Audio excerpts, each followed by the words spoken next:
All right, so I just mentioned in one of my videos that I haven't read Jack Smith's indictment of Donald Trump yet, but I've looked through it, and I'm struck by how thorough it is and how lengthy it is, given the simplicity of this case.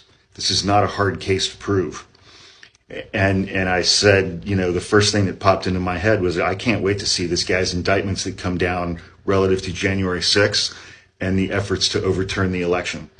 Those things are going to be hundreds of pages long. And somebody who I believe is going to be mentioned in those indictments is Arizona Representative Republican Andy Biggs.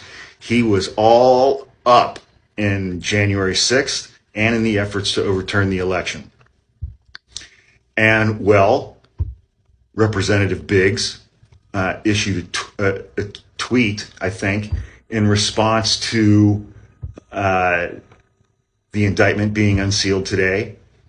And he said, "We have now reached a war phase. Eye for an eye." Sitting member of Congress. And he set out another one that said the Biden administration is weaponizing our federal police apparatus to target their top political opponent because he's a felon. When law enforcement goes after somebody who's actually a felon, who's committed felonies, that's not targeting them. That's doing their job. And then he said, even worse, their move comes as soon as we unveiled that both Joe and Hunter received $5 million from a foreign entity. That didn't happen. This is exactly what an authoritarian regime looks like. Because Republicans believe that they should be protected by the law and not bound by the law. And the rest of us should be bound by the law and not protected by the law. This is the second sitting member of Congress today calling for violence explicitly.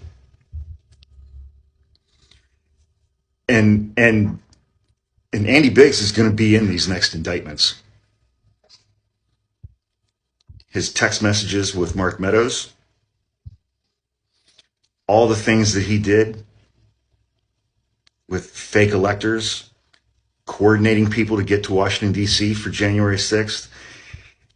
And these tweets are fear on Andy Biggs' part because he knows his name's going to be in those next indictments.